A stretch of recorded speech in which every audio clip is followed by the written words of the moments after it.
दुनिया के सबसे महान वैज्ञानिकों में से एक थॉमस अल्वा एडिसन बहुत ही मेहनती इंसान थे। थॉमस एडिसन का जन्म 11 फरवरी 1847 को हुआ था और मृत्यु 18 अक्टूबर 1931 को हुई थी। उन्होंने कई आविष्कार किए, जिसमें से सबसे खास है बल्ब का आविष्कार। थॉमस अल्वा एडिसन को काम करने का नशा था। वे एक बार अपनी प्रयोगशाला में घुस जाते तो बाहर ही नहीं निकलते थे। उनकी इस आदत से उनकी पत्नी बहुत चिढ़ी सी रहती थी। एक बार तो एडिसन कई दिनों तक अपनी प्रयोगशाला से बाहर निकलने का नाम ही नहीं ले रहे थे। आखिरकार बहुत दिनों के बाद जब वे बाहर निकले तो उनकी पत्नी ने उनसे कहा, तुम दिन रात काम में लगे रहते हो, कभी तो छुट्टी कर लिया करो।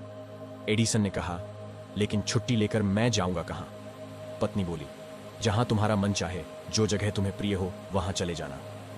अच्छा, तो फिर मैं वहीं जाता हूं। ये कहकर एडिसन फिर अपनी प्रयोगशाला में घुस गए। तभी एडिसन को खबर मिली कि उनके कारखाने में भयानक आग लग गई। जीवन भर की उनकी कमाई नष्ट हो गई। दुर्घटना के बारे में सुनकर उनका बेटा चार्ल्स दौड़ा हुआ वहां पहुंचा। उसने देखा कि उसके पिता एक कोने में खड़े हैं।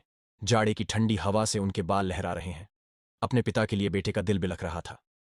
चार्ल्स को देखते ही एडिसन ने जोर से कहा, तुम्हारी मां कहां है? उन्हें बुलाकर लाओ। ये चीजें उसे जीते जी कभी भी देखने को नहीं मिलने वाली हैं। अगले दिन अपनी अनेक उम्मीदों और सपनों को राख के बीच देखते हुए एडिसन ने कहा, तबाही की भी बड़ी कीमत होती है। हमारी सारी गलतियां जल जाती हैं। अब हम नए सिरे से जिंदगी शुरू कर सकते हैं। इस दुखद घटना के केवल 3 महीने बाद ही उन्होंने टेलीफोन का आविष्कार किया। ये कहानी हमें बताती है कि विपरीत परिस्थितियों में हमेशा धैर्य बनाए रखना चाहिए। एक बार बचपन में थॉमस एडिसन स्कूल से घर पहुंचे और अपनी मां को एक कागज दिया। थॉमस ने मां से कहा, मेरी टीचर ने यह लेटर दिया है। कहा है कि सिर्फ मां ही इसे पढ़ें। मां, इसमें क्या लिखा है? लेटर पढ़ते हुए मां की आंखों से आंसू आ गए। बेटे के सामने मां लेटर जोर जोर से पढ़ने लगी।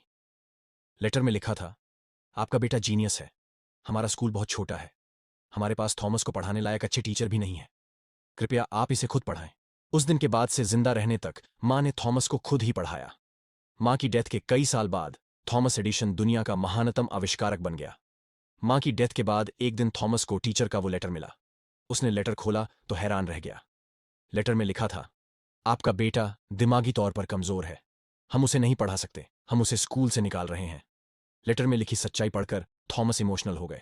फिर उसने अपनी डायरी में लिखा, थॉमस ए एडिसन, जो दिमागी तौर पर कमजोर बच्चा था, उसकी मां ने उसे इस सेंचुरी का सबसे जीनियस इंसान बना दिया। इस बात से कोई फर्क नहीं पड़ता कि आज आपकी क्या कंडीशन है। अगर आज आप कमजोर भी हैं तो रेगुलर प्रैक्टिस से आप वहां पहुंच सकते हैं जिस मुकाम को पाने के सपने आपके पूरे खानदान में किसी ने नहीं देखे होंगे। बस आपको करना है निरंतर प्रयास और लगातार मेहनत, जो आपकी पूरी लाइफ को चेंज कर देगी।